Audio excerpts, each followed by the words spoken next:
The story behind Neurodevelopmental Yoga is a real life-changing story. They say that you're as young as your spine is. So with stiff spine, with hypermobile spine, we're not young enough. Postural practices, some asanas, are being held in some positions that are triggering the primitive stabilization strategies that human body exhibits in cases of threat and danger. We never want anyone to fully open up the hand. The outside part of the hand, the fourth and the fifth finger, is called the powerhouse of the hand. That's the postural part. If I'm in a tree pose, then I should be able to stand on single leg with my balance system. I shouldn't need a visual fixation trick to fix my body. Those four, I call them the fantastic four, are the key points to downregulate the nervous system into a safe mode, into parasympathetic state, or into ventral vagal again. And when we incorporate those into yoga, we use... Welcome to the Sensing Mind podcast, where you can listen to in-depth interviews with leading psychologists, therapists, scientists, and thinkers who are operating at the crossroads of cognitive science, psychotherapy, and spiritual traditions. I'm Klaus Springborg, the host of the podcast and the founder of Sensing Mind Institute. Sensing Mind Institute is a school that offers educational programs in being-centered therapy, an approach to therapy that seeks to bridge science and spiritual traditions. If you enjoy the podcast and you would like to support it, you can do so by sharing it with others, by leaving a review, or by liking it and following it on your preferred platform. Thank you for listening, and now let's get to the interview. Welcome to the podcast. I'm very excited about having you here. Thank you very much. Yes. So I'm here with Gorkem Dizdar, and you are one of the founders or developers of Neurodevelopmental Yoga. Yes, I am.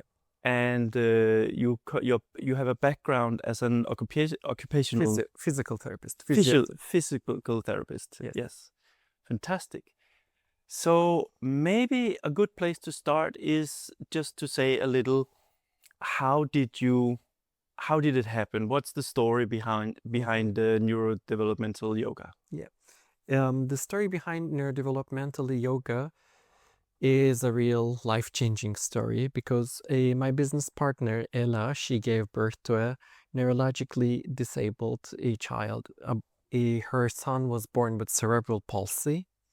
And after he was born and he was in the intensive care, I was his therapist, physical therapist, and I've started working with the baby since then. And while we were working with the baby on motor skills and developing motor skills in his movements and postural control, Mom was asking me questions. Why do you do this? Why is it like this? What's the idea about working with the child and working with the movement system in this position, in this way? And I was keeping and explaining her the motivations and reasons behind it, and she was just trying to relate to her yoga training as a yoga instructor. And she was asking me questions like, but in yoga we don't learn it this way, but it's been taught us that it's a little different in our practice. And I was trying to explain her the real sense behind what she was telling me about the yoga practices.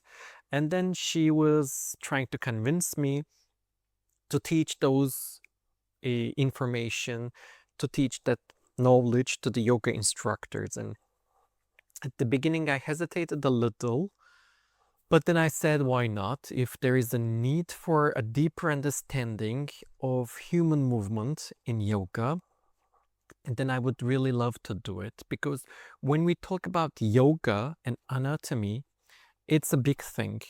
Yoga anatomy, there are books about yoga anatomy, but anatomy is not just the names of the muscles and the bones and the movements. Instead of anatomy, we need kinesiology, how it's the science of movement, kinesiology. So kinesiology is explaining the movement and movement systems in the body. So I was more trying to explain that developmental kinesiology, how the movement occurs in human body and how we can relate it to yoga and how we can reshape yoga practices with that solid information. And for 3 years, for 5 years, I've been lecturing about those two yoga instructors, but then at the end, I faced the fact that it was so impressive, people were so fascinated, it was so much mind-blowing. After the workshops and trainings, the feedbacks were awesome. But when I was checking people on their Instagram, YouTube videos, I keep seeing that they were repeating the same thing that they were practicing before. So I felt like what I was teaching was not causing a major change in their daily practice, because then I realized that it's so hard for our mind to break down something that we have formed till that time. So our habits of movement, our habits about teaching things, our habits about constructing a class is very solid, and sometimes new information cannot penetrate and find itself a place there and change the whole practice immediately. It's hard for people, even though they try. So then we talked about it and we said, why not teaching people from the beginning and getting physiotherapists, getting occupational therapists, getting medical doctors into yoga and teaching them the yoga that we would like them to practice and to perform. And then bring up the idea of neurodevelopmental yoga with the emphasis on neurodevelopment of the human mind and the body. And the developmental kinesiology was a part of it. And sensory integration and neuroscience was a part of it. And motor control and postural control, postural ontogenesis, the foundation of the posture was a part of it.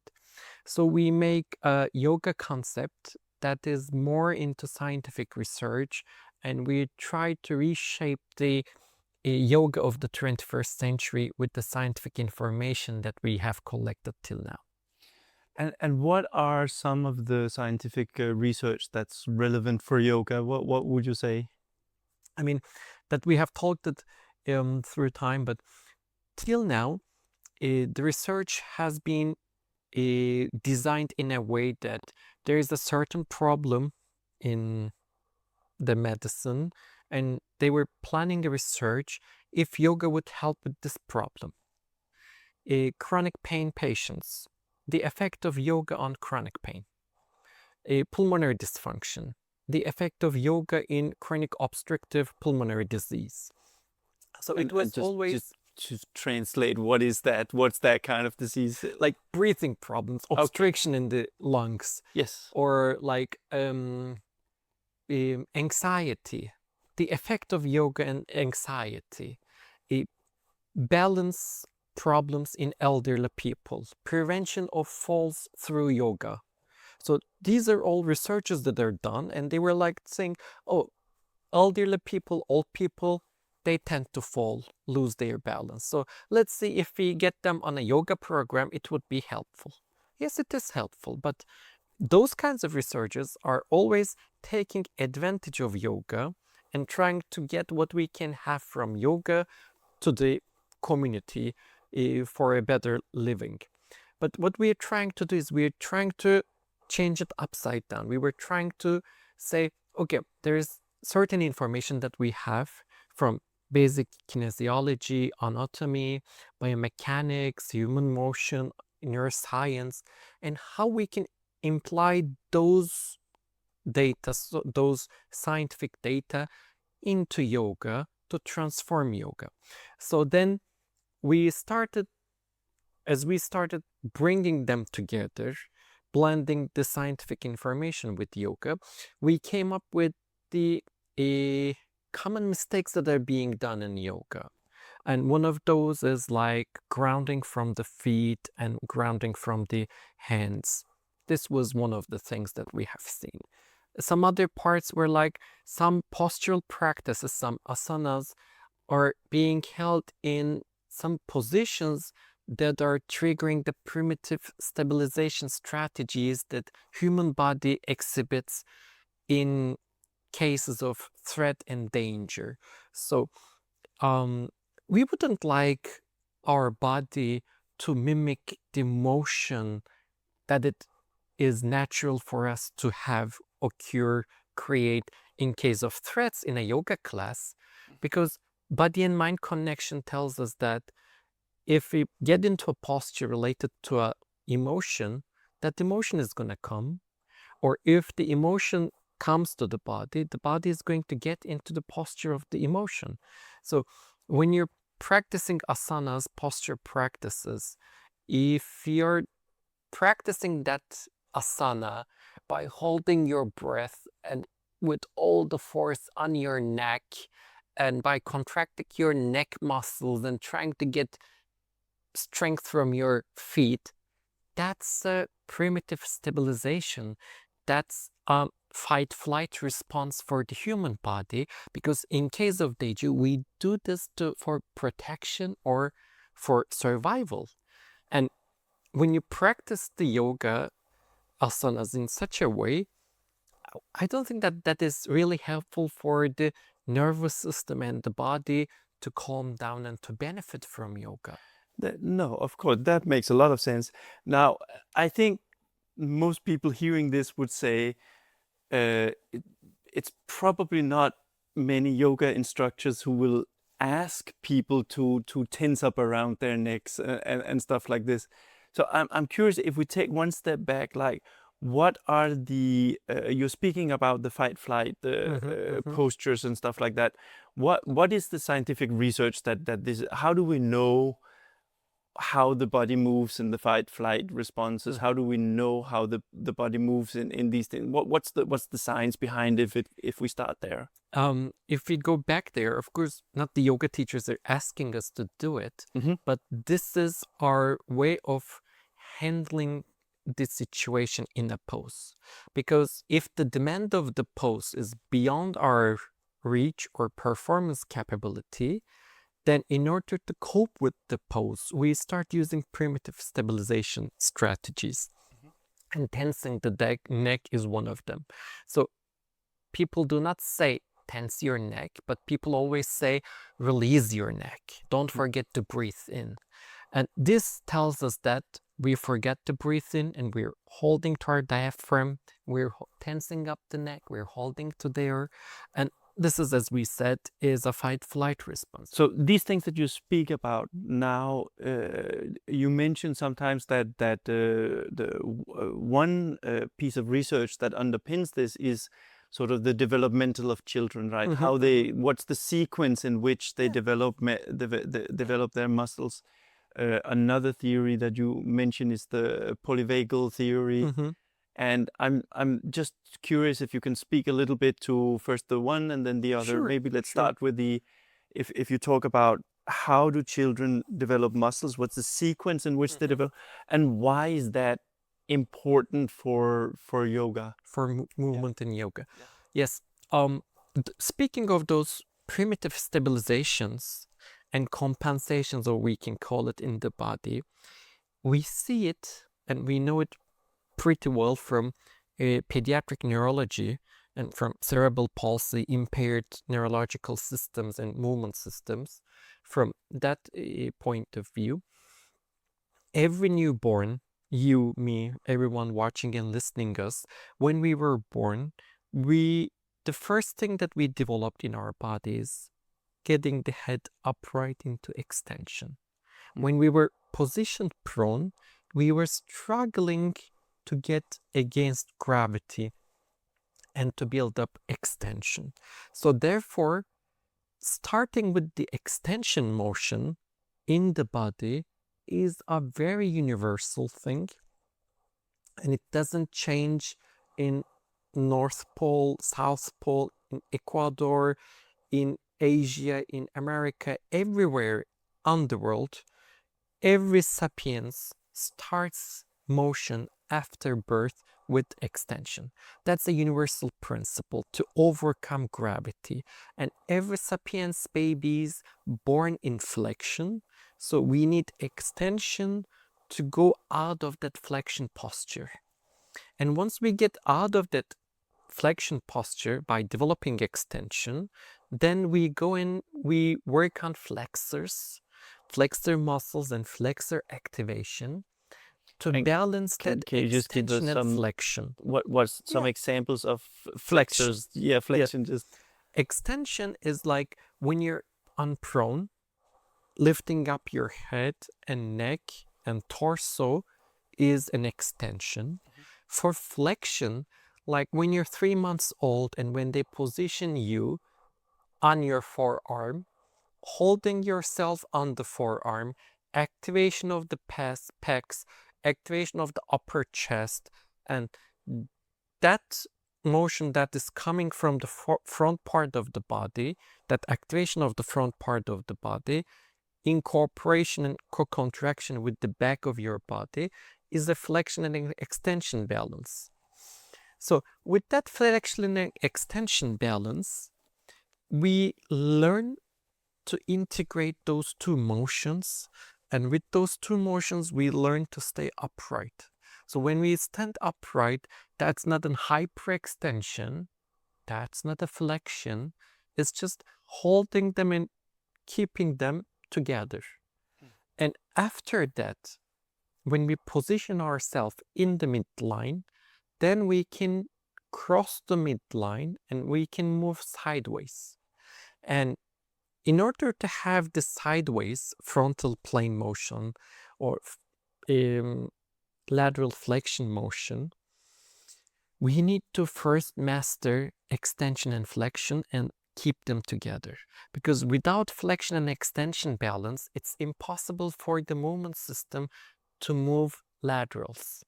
And moving at the laterals is crucial for the next step, which is going to be the rotation of the trunk and torso. So that's a universal principle that we see in every newborn, that we are learning. Our system is designed to discover locomotion with extension, then flexion, then lateral flexion, and then with rotation. There is no one born that starts the movement journey with lateral flexion or with rotation.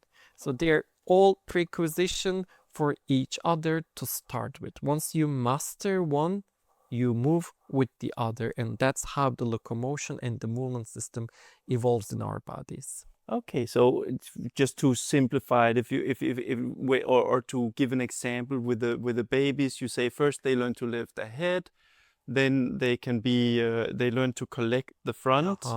Then they might stand up, but they're not walking, no rotation. They grab onto the side of the bed or the couch and they sort of do this sideward walks. Definitely. And then at some point they go, okay, now I can have my weight on one foot and the other foot, and now I can actually start turning the body and walking. And even that comes very later. Yeah. Because they cruise sideways prior to rotation. And then when they're sure that they're capable of taking few steps, you see that's the cutest time for the babies, because they go like this with their upper trunk to the sideways, supporting themselves with the arms up. So they're like shaking sideways. And by the time they practice those, arms go down, they improve trunk control, and then comes the rotation. So it's a big journey that we're going through. And the infant locomotion walking, in order to transform it into an adult walking style, it takes around 6 to 7 years. Okay. So till 6-7 years of change, the gait parameters, the walking parameters of the children keep improving. So the parameters settle down after 6-7 years of age. So since we were born till 7 years of age, we're still working on our locomotion system and trying to improve its capacity and evolve to what it needs to be. Okay, so but if we've done that by the age of 7, why is this sequence relevant for people who come to yoga classes after the age of 7? Perfect question. Because we have accomplished it, but we have forgotten it. We have forgotten it because we are not species that are designed to sit and be immobile. But when we look at the society, immobilization is a big thing. It evolves till 7 years of age, we say, but at 3 years, at 4 years, we're sending our children to kindergartens. And of course, they're playgrounds, but they sit, do work, they're stable. They're not walking and moving all the time. Then you start elementary school, and of course, there is different styles of education, but globally, the majority is just sitting and listening and taking notes. So the children are inactive. So they listen to a class and a teacher for 45 minutes, then 10 minutes of moving around crazy, then 45 minutes of walking again, sitting again. And we are losing the motor control that we hardly established at that moment. Okay, yeah, because So sitting is killing us. Yeah, makes a lot of sense. I mean, I have a 3-year-old, right? And even from the time he learned to sit, you look at him and you go like, wow, that posture is amazing. He walks and he walks with an Upright. amazing Yes. posture. Yeah. And when you look at yourself, you think this is not exactly. Definitely. So, would you say in yoga you kind of repeat the learning? We'll repeat the learning because it's reprogramming the system again. Mm-hmm. So the codes of the system is very precise because we have gone through that. So when we want to reprogram this system, it's very clear that we need to start with extension because extension is what's going to kick in and trigger flexion. And once we learn how to incorporate flexion and extension together, then we'll be able to move to the laterals and control the laterals. And the last part of the motion is going to be the transfers and the rotations. So that's kind of a warm-up. Flexion and extension warms you up and makes you ready for lateral flexion. Lateral flexion elongates the side of the body and moves and warms you up for transfers and for rotation. And rotation follows up with counter rotation, which is the highest of the motor control. So it's kind of starting and building up from the foundations to the top, everything. Without that foundation of extension and flexion and then lateral flexion, once you start working with rotations, sometimes it's not good enough, it's not easy to do, and you don't have the same quality of activation once you started from there.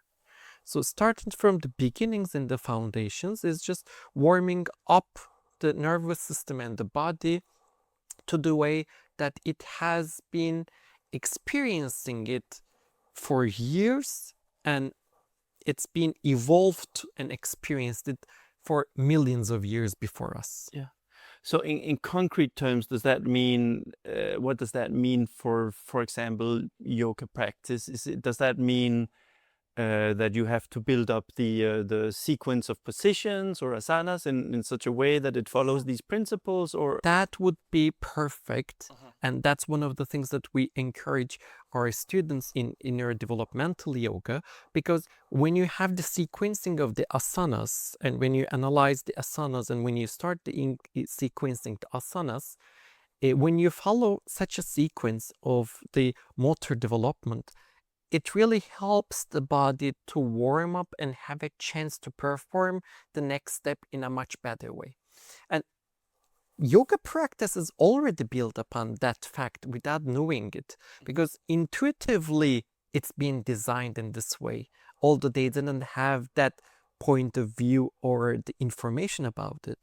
But when you look at Surya Namaskar, the sun salutation, sun salutation as the most basic sequence of yoga does not have any laterals, does not have any rotations. Sun salutation as the very basic foundation of yoga is just bending forward and opening. So it's just extension, flexion, and then you go in extension, then you go to flexion, then extension. It's all in sagittal plane. It's all in the first flexion and extension part. So sun salutation is a marvelous way to start because it's only in sagittal plane with extensions and flexions. So after sun salutation, if you're going to sequence up, then the proper thing is going to be introducing the laterals, like Uttita Trikonasana, the triangle pose, elongating the laterals, and planks, side planks, Vasisthasana kind of motions that is going to help us with the lateral control. And then after those, we're going to start we are going to finish this sequence with parivittas, with twists, with rotations that are the transverse plane movements. So as we said, sun salutation itself is a very concrete way that yoga is also establishing its very fundamental basis sequence just in sagittal plane. So starting from that, incorporating the frontal plane with lateral flexion and then moving on to rotation makes so much sense because it's how our motion system is designed and it's how our software is coded when we were born.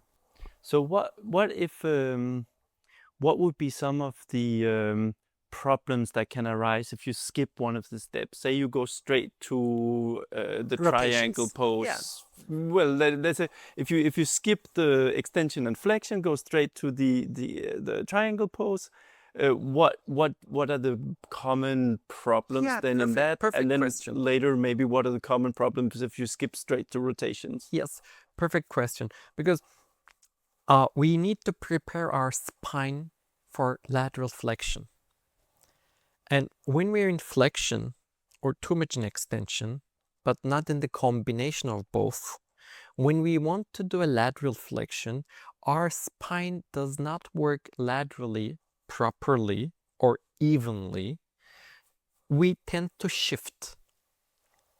Shift is like, we don't like have a nice curve. We go straight and then we move sideways and then we go straight. So when you look out, you feel like it's a curve and bending, but when you look clearly, it's just the side shift. And your hands represent the vertebrae. Spines and vertebrae. Yeah. So it's not like a proper thing, but it's a side shift. So side shift tells us that the motion is not distributed equally through the vertebrae. So some vertebrae are not moving and some moving too much to compensate. And because this is moving too much, some others do not move and some others do compensate those. So we started building up uneven motion in the spine. Some parts stuck hypomobile and some parts became hypermobile. So hypomobile parts, because we cannot move, we say, oh, I have a stiff back. And then hypermobile parts in our spine that are moving, they tend to move too much. And central nervous system does not like too much movement that it cannot control. So the mind starts to restrict the motion by contracting the muscles and saying, okay, I'm going to give you a protective spine, protective spasm, because your spine is moving so much that I cannot control. So we have spasms, and then we say, oh, I have a spasm, and please release the muscle and make me move again. But that spasm is the wisdom of your mind telling you that you have an unstable vertebra, unstable disc and that unstable disc is too much for me, that I need a spasm to protect it. So maybe we shouldn't release the muscle spasms, but we should take them as a information telling us that there is something wrong here with my motor control. Yeah. And this is the thing, I mean, working with extension and flexion is crucial to distribute the motion evenly on the spine, because it's a Chinese proverb, but it's also told that it's also attributed to Joseph Pilates. They say that you're as young as your spine is. So with stiff spine, with hypermobile spine, we're not young enough, or we're like as old as our spine is. So spinal health and motion in the spine is very, very important. And that motion in the spine before the laterals requires us to work on flexion and extension of the spine. Wonderful. And what if you skip straight to rotation? Then what's the problem? So now you're saying if you're overextended or you're slumping a bit, and then you try to go into side movements, It's going to shift. Yes. In rotation, the same. It's because you're not going to be able to make a rotation, you're going to compensate. Because when we look at around people do not really rotate. Even if I ask you to make a trunk rotation, your spine is going to rotate a little bit.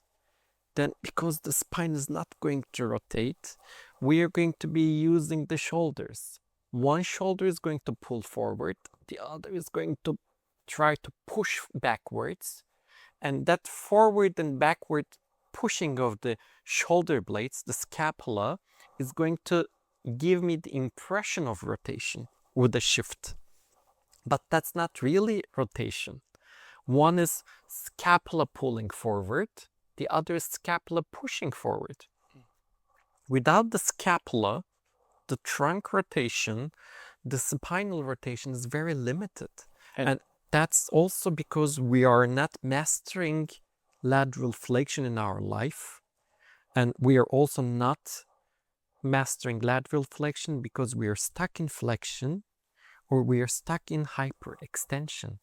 Whenever we tell people, oh, you're so much in flexion, go into extension and stay straight, people do not use their axial extension. What they do is they bring up their lordosis. They tilt from the pelvis. Okay, so tilt from the pelvis. Pelvis. Okay. So tilting from the pelvis is not a sustainable extension because we keep it there and then we fall back into it. Yeah. So what was it you said here with extension? Axial extension is when we combine flexion and extension together.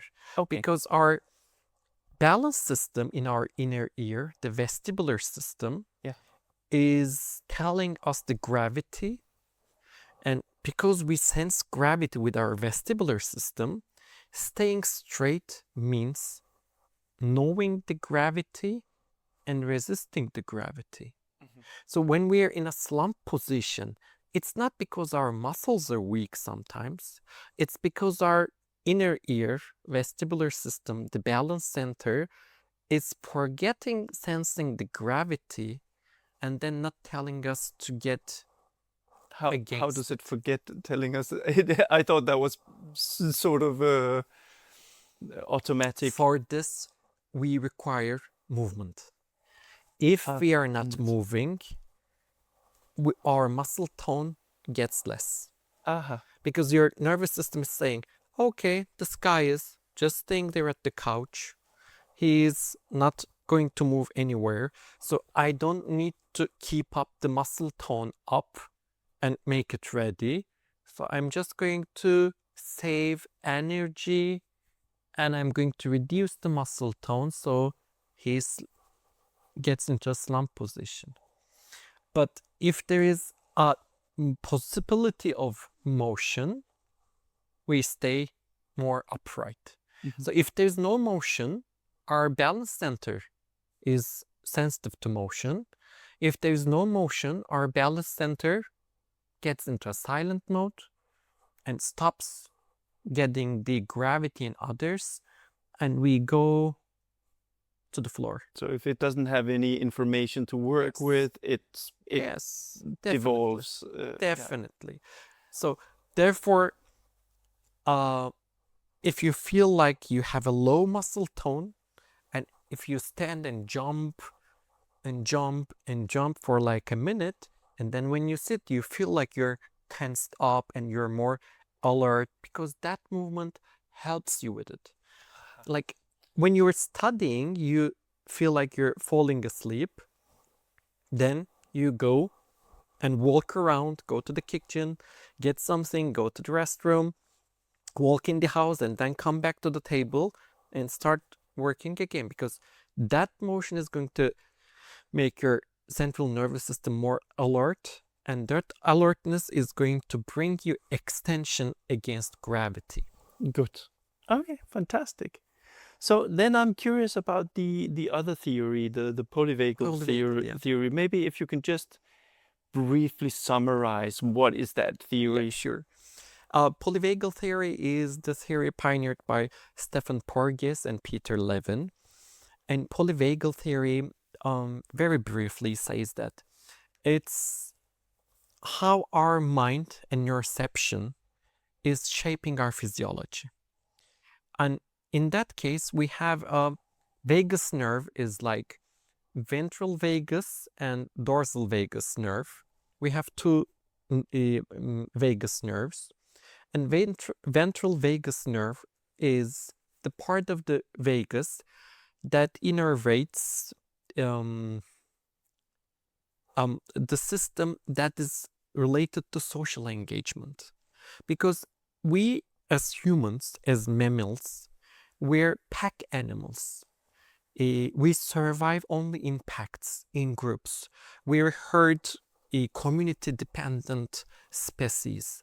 So in social engagement, according to polyvagal theory, in social engagement, we have eye contact and we read the mimics of each other's face. So we see if the other nervous system and the organism is a friendly. If he smiles, we keep smiling. So that's the communication and interaction we build within the community and within each other.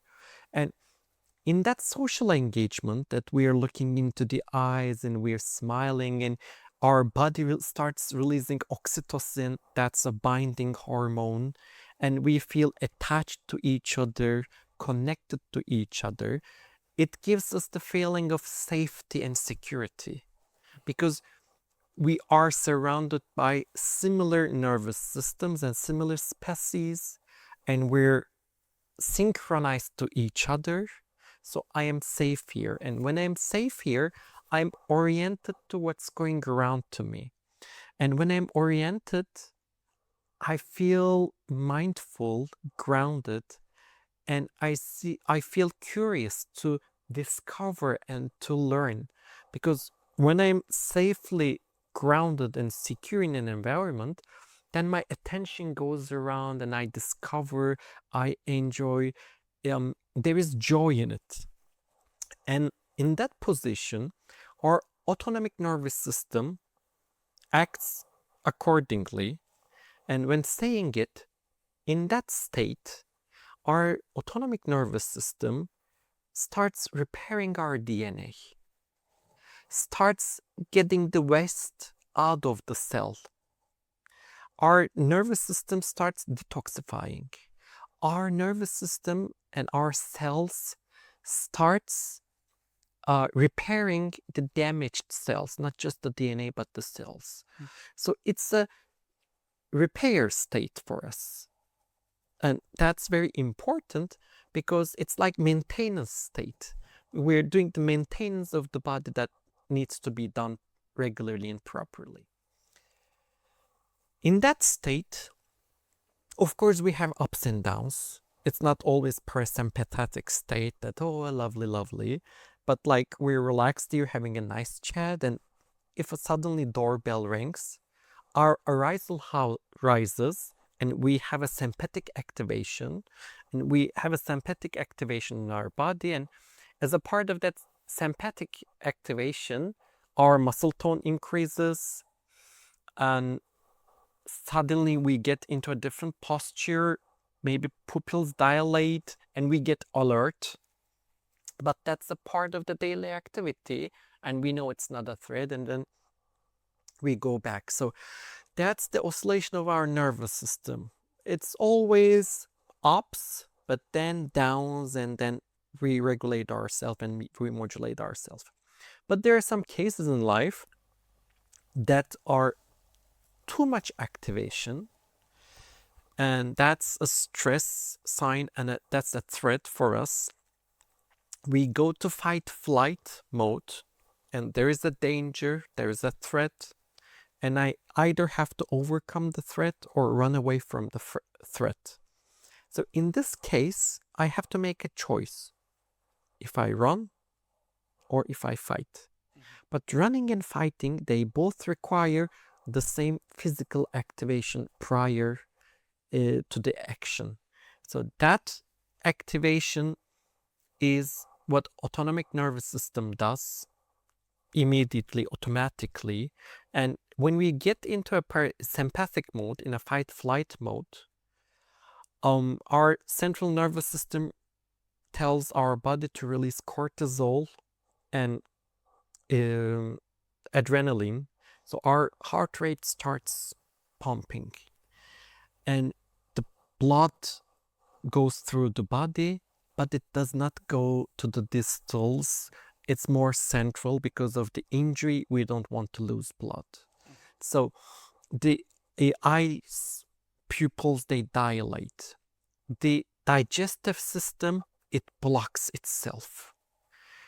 Reproductive system, sexual drives, it blocks itself. Bladder, it blocks itself. Intestines, guts, they block themselves because it's not the time to eat, to digest. It's not the time to repair your cell and to repair your DNA. It's not the detoxifying, cleaning, maintenance time. Our priority is a threat and we have to overcome the threat. And as a response, we don't have a peripheral vision in fight-flight. We go into a foveal vision. We don't see what is around. We're just focused on one thing. So so that makes a lot of sense. If there's a threat, deal with the threat, and then you can go back to doing all the other nice things required. But unfortunately, our society is bringing us threats that are not really real. Because of course there are like wars going around, unfortunately and unexpectedly, from the 21st century. But apart from those, majority of the society does not have a life-threatening situation. But the stress of the modern life, the stress of our cognition bringing us, is telling us false threats. Because we're not regulated and we're not attached properly, our boss at work is a threat for us. So our working environment is a threat for us.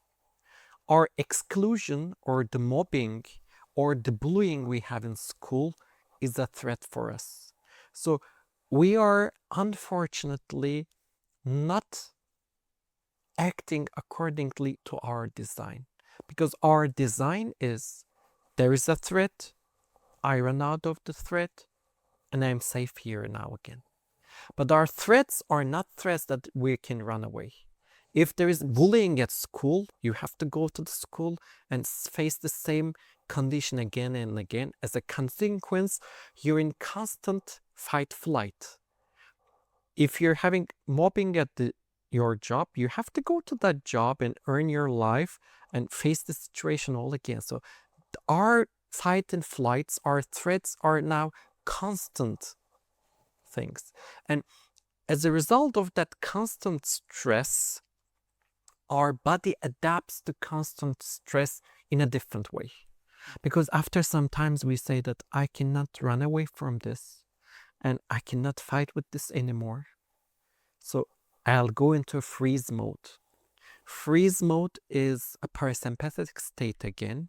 So in freeze mode, we say, I'm going to get myself in a low battery mode until the threat goes away. So in a freeze mode, it comes with dissociation. In freeze mode, we don't have our facial expressions. In freeze mode, we have a blank face, a mask face. We don't have intonations in our voice. It's a straight sound. In freeze mode, we're dissociated from the body. We don't know what's going around in our body. We start building up numbness. That's a life-saving strategy because the freeze mode is designed for threats that you cannot overcome. So you, in wild nature, you have an incident, you couldn't run away, you couldn't overcome, and you're facing a life-threatening danger. So your central nervous system dissociates from your body because if you lose your hand, you're not going to feel it. And that's a gift, in fact, to you. Yeah, That's a life-saving gift. In the war, you cannot fight, you cannot run away. You're hit by a bullet, but you don't really feel the bullet because you're in a freeze mode there. Yeah. You're injured, but you keep going on. So that freeze is a life-saving thing, but that freeze, as a result of school or occupation, mobbing, bullying kind of things, fake stresses, is a life-threatening thing because then we go into a dissociative freeze mode and we start developing numbness. So I'm curious if you perceive or conceive of your surroundings as a threat, and therefore you get into these fight, flight, or freeze modes, and you get stuck there because it's the kind of threats that you can't really do anything about anyway. You talk about how that creates a whole host of problems that we might normally think of as individual problems and find individual remedies for, but actually all of these problems are basically just a central nervous system adaptation. So what are these kind of problems? What should we be looking out for? If we experience some of these problems, it's worth thinking about whether, oh, this is actually just a sign that I'm stuck in a fight, freeze, or flight mode. Digestive problems. When you wake up in the morning, the first thing you do, if you do not go to the bathroom and if you cannot poo, that's a big sign. So constipation is one of the biggest problems because sleep requires parasympathetic activation. If we cannot regulate our nervous system into a parasympathetic mode and sleep properly, then when we wake up, that's the problem, because if we cannot sleep properly, or let me tell it this way, if we sleep properly, the body is going to do the maintenance, take the waste out, and when you wake up in the morning, you need to get that waste out and flush it out. But if you are not sleeping in that parasympathetic mode, it means that your body is not getting rid of the waste, and in the morning when you wake up, you don't have a poo to flush out. The poo is still distributed in your body. So that's a very big thing to take care. The other, because we are talking about the blood going to the central and losing the distal circulation, we always have cold feet. And in like the extremities. Extremities there. We always have cold feet and cold hands. And because of the lack of circulation in the extremities and the distals, we don't have good circulation in our scalp, so our hair is not nutritious. Our hair seems like it's pale, our skin is pale, our nails are fragile because there is no good circulation. And because of the constant stress and constant fight and flight, we're always releasing cortisol and we're always releasing adrenaline. So maybe we have a higher heart rate, and because of cortisol blocking the digestive enzymes, maybe we have digestive problems. So we have autoimmune problems, or like we have food sensitivities. We have food sensitivities because the food that we're eating is not or cannot be break down into tiny pieces with our stomach acid, because our stomach does not have enough acid. So because it cannot be broken down into little pieces, it goes to our intestine as big molecules, and those big molecules are penetrating from the permanent gut to our system, and those are triggering autoimmune problems. So all those autoimmune problems are also indicators of chronic stress and chronic fight-flight situation. If you should give a couple of examples, what are examples of Like autoimmune? Hashimoto Hashimoto disease is a chronic problem. Okay. Or like ankylosing spondylitis, rheumatoid arthritis, or autoimmune problems. And if you translate these into English, they are rheumatoid problems are autoimmune problems. Yeah. Hashimoto thyroid problems are autoimmune problems. Autoimmune problems are your body fighting with itself. Mm-hmm. So autoimmune means your immune system is fighting with itself. Attacking yourself. Attacking yourself. And that makes very much sense, because if your central nervous system is in a fight-flight mode, then your body is in a fight-flight mode, and your body is fighting with itself at the same time again. And if we take it to further different parts, gut health, brain health, neurodegenerative problems, chronic stress and Alzheimer's and Parkinson, they can also be linked together also. Okay. So I think that gives great motivation for not being stuck in fight, flight, or freeze mode.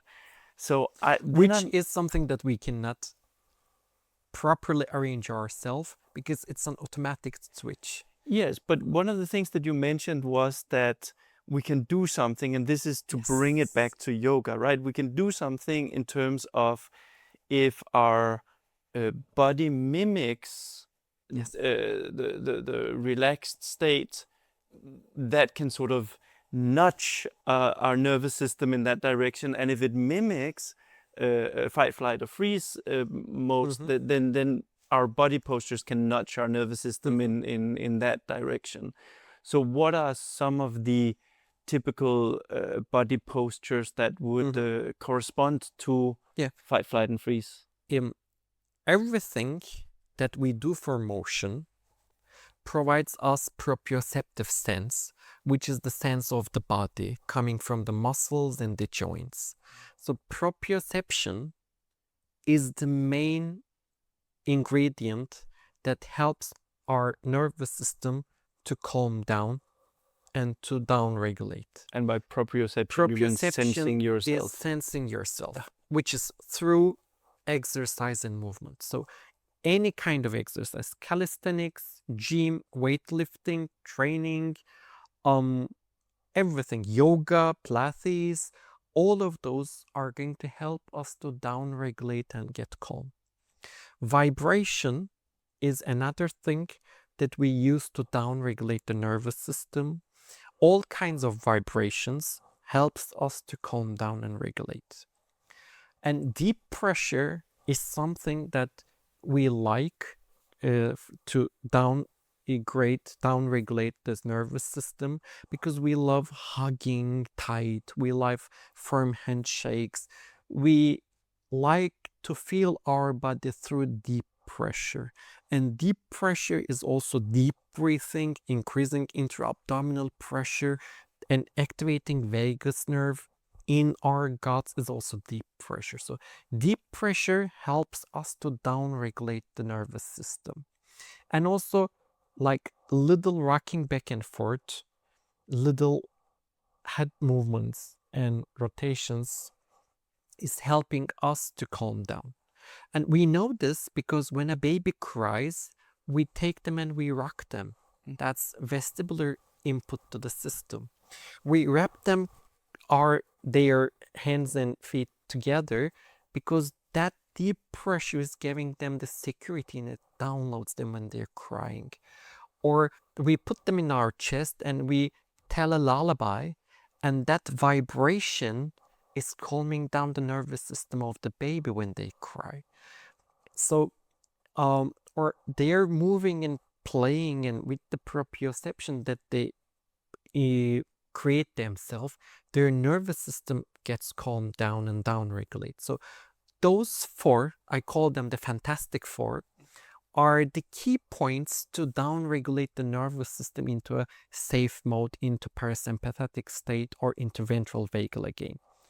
And when we incorporate those into yoga, we use vibration with singing bowls in yoga, or we practice mantras like Om sound, or big mantras, singing longer mantras, and those vibrations is helping, those hummings are helping the nervous system to calm down. And the asana practice itself is a proprioceptive input to the body, because when we move our posture and when we move our body through asana practice, posture practice, then the proprioceptive input we're having from the body, sense of self, is helping our nervous system to down-regulate into a parasympathetic ventral vagal again. And then deep pressure is distributing to the weight bearing in the hands, on the feet, increasing the pressure on certain points, or breathing exercises with pranayama breathing exercises in yoga, and with increasing the intra-abdominal pressure and sensing that high pressure in our body, deep pressure in our body, is helping our nervous system to down-regulate it also. And all the vinyasa, change of positions and movements in a soft linear flow, is also vestibular input that is helping us to calm down and to regulate. So by vestibular, you mean the inner ear and the movement center. So all those Fantastic Four ingredients can be very much incorporated into yoga. But one thing here is, when we incorporate those things, we would like to avoid the primitive stabilization strategies, those atypical movements of the body that are also fight-flight responses. So the fight-flight responses in the body is, in a fight-flight state, we tend to curl the fingers and increase the tone of the distals. We are like grabbing the floor with our fingers, hammering toes, clenching our hands, clenching the jaw, holding the breath and contracting the diaphragm, fixating on one point, or bringing up the shoulders up. These are all compensations of the body for a threat response. So I think when you talk about bringing up the shoulders or holding the breath or all these kind of things, clenching the jaw, I have yet to hear any yoga instructor encourage. No. But the thing about the grounding yourself by pressing the fingers into the floor, a very common instruction. Very common. That's not being encouraged the others, but because many of the instructors fail to observe the clients properly or fail to sequence the asanas properly, the person has to do this in order to keep up with the sequence. Okay, so many of the problems that you talk, that can come down to, if you don't sequence it properly, don't create the proper stabilization in one before you go to the next, the compensations kick in.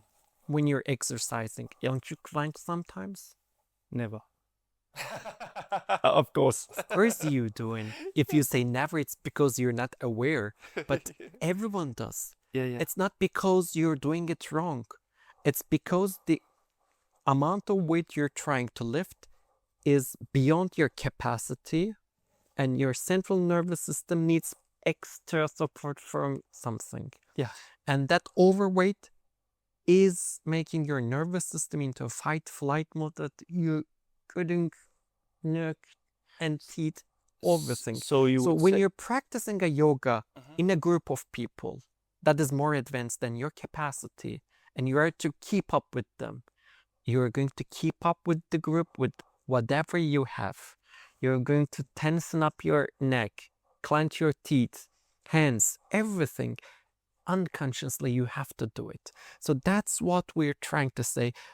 If we design the practices of asana and the sequences properly, and if we educate the yoga instructors to see those red flags and to navigate through those, it's going to be a safer practice without getting the system into flight if mode. you see somebody in your class having their shoulders close to their ears and jaw tense in It a means that particular pose, would you then say skip the pose, or would you find an easier version of the pose, or what's the... skip the pose, find an easier version, get one step below, Yeah, and work with the fundamentals. yeah. If you're having problem with the frontal plane pose, skip it, go back to the basics of the sagittal plane. And If that's you're the extension and flexion. extension and Yes. flexion. If you're experiencing something there, it means that skip it and strengthen the core and strengthen the basics a little bit more and come back there later. Okay. So then you can have a safer practice without triggering and getting to the fight flight Good. primitive So stabilization. this is what you do when you see these red flags, that are things that practitioners will do, but it's not something you tell them to do. And yeah, But then I'm curious about the the hands. hands. Yeah, that's what Like, you were saying. what should you tell people if you shouldn't tell them to? Because I think the idea is often you distribute the weight evenly, press with the fingers in order to protect the wrists. Yes. But you Which don't do that. we don't do that. Yeah. It's because we never want anyone to fully open up the hand, because when we fully open up the hand and distribute the weight evenly, we're flattening the arc of the hand. The arch of the hand is very important. That is the longitudinal arch of the hand. Longitudinal arch of the hand is very important because that helps us to do the opposition movement. Opposition is just bringing the little finger and the thumb together that holds the arch. And this is a very distinguished movement because we are the only species that can do this among the primates. So this is a very important arch. So therefore, we always would like to protect the arch of the foot, of the hand, as well as of the foot. Another thing is,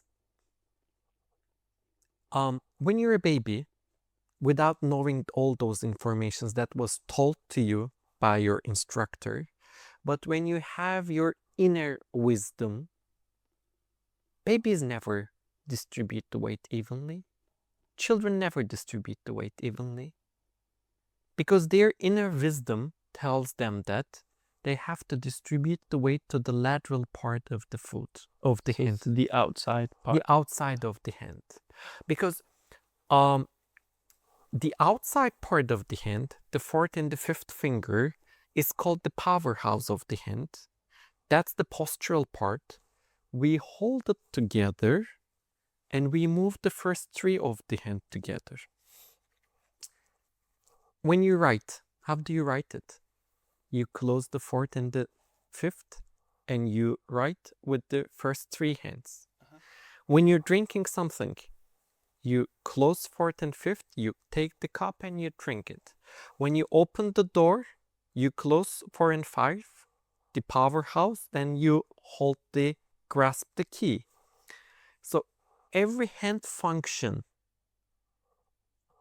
writing, holding, opening, closing, everything, requires the postural part of the hand to stay stable and the first three to move. So the postural part of the hand, the weight-bearing part of the hand, is the outside of the hand. When you see, like kung fu practitioners breaking down the marbles in the woods, pile of woods. How do they break it? Yeah, sure. With the outside of their hand. How come that tiny bone break the marble? It's not the tiny bone, your metacarpal bone here, breaking down the marble. It's the muscle that is tensing up and supporting the bone, and together that combination is generating a force to break down. So the lateral part of the hand is designed and evolved to get the weight and to carry the weight and to endure postural weights. When you fall down, you don't fall down on whole hand. You fall down on the lateral part of your hand. So therefore, the first three parts of the hand is not designed for pressure and weight bearing. Those three are designed for motion, but these two are designed for weight bearing and postural control. So distributing the weight in the palm accordingly, evenly, is just a misconception that people do not really know the function of the hand or the neurobiological evolution of the hand. And if we're working with a stroke patient in occupational therapy for hand function, the worst thing that you were going to do is open the hand and do the weight bearing. For a stroke patient, if you want to work with the function of the hand, we always want them to weight bear on the edges of a table somewhere that the arc of the hand is going to be protected, so they can have the opposition later on. So always we want the weight bearing to go lateral. And the idea also of the weight bearing to go lateral is when you're weight bearing in your hand, and if you weight bear to the outside of the hand, then that outside of the hand is make a slight supination in your forearm that is going to make a little external rotation of your humeral bone, and that is going to make a scapula and spine upright. That upright position is introduced with the weight bearing to the outside of the hand. But when you weight bear equally, you're turning inwards and you're pressing your thumb down, and that turning inwards and pressing the thumb down is turning, turning, turning, and turning. And that's a primitive stabilization protective thing. We don't want this. We want them down, and that downward motion is driving the weight bearing to the outer parts of the hand. The same for the feet as well. But of course, when these are shortcuts or the tricks that are introduced to the body, like pushing out, making your spine in a flex position, activating the pec so much in the pose, or getting a drishti and using your visual fixation to fixate your body. I shouldn't need a visual fixation trick to fix my body. If I'm in a tree pose, then I should be able to stand on single leg with my balance system. But if I cannot stay in single leg, if my instructor is telling me, oh, you cannot stay on one foot in the pose, then look somewhere, fixate your eyes on a target, and now you see you can stand. But that's not the real sense, because I stand there with sacrificing my visual function, because I fixate there and I use the trick to stay there. That's not satya. That's not honesty. I'm pretending to be standing there by faking it or getting support with compensatory things. It's the same thing for hands and feet as well. Yeah, it's interesting you bring in satya, right? So this is the second principle, like there are these 5 principles, and So it's very important to know how the system evolves and what we can do to really support it and avoid compensations. Yes. Okay. So maybe last question. Sure.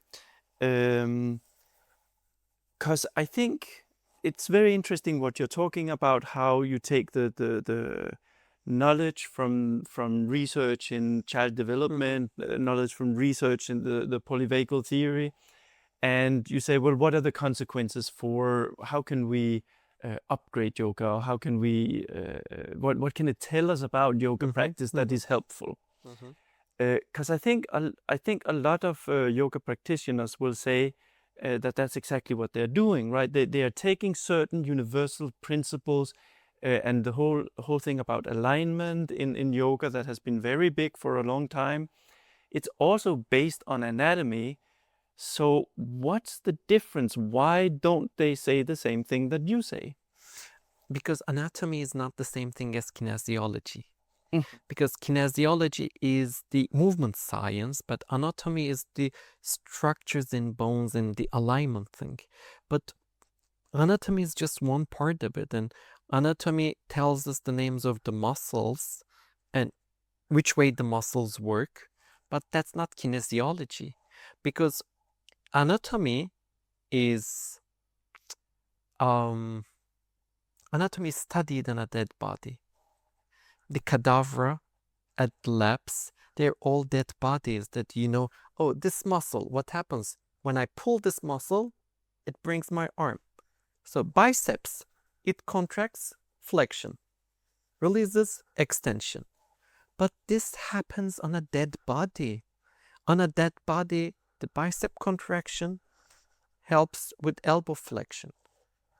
But in real life, it doesn't happen in this way only. Because if I go into a chaturanga or a plank or push-up, my bicep contracts also again. So it's not like it is being told in the anatomy. The living organism and the moving organism moves different than the dead body being studied in anatomy labs. So therefore we need to put our guidance into kinesiology and how kinesiology is telling us and how it's happening in the body. Because we know with EMG studies, which is the better way to activate one muscle. And that's very precise, very clear. So we're integrating that EMG activation of the muscle into the pose, and this is the targeted muscle and this is the targeted pose. So in this pose, to target that muscle, we need to align the body in this position. Is very clear and very scientific. The other alignment strategies are based up on anatomical variations, but we're basically building the system on kinesiological information and kinesiological references. So that's the biggest difference, I suppose. Fantastic. It was an absolute pleasure to talk to you. My pleasure. Thank you. And if people are interested in hearing more about what you do and learning more, where do they find information? On the website, neurodevelopmentalyoga.com. And from my Instagram, Gorkem Dizdar, my name and surname, it's on Instagram. Or I would like them, if they want to learn more, they can always mail us through the website or like direct messages from Instagram, which is we're using so much, or on Facebook. All means of social media are fine for connection, because at the end of the day, human species are born to socially integrate by any means. And social engagement is the core of what we're talking about. I will include some links. Thank you so much. My pleasure. Thanks for the invitation. Thank you.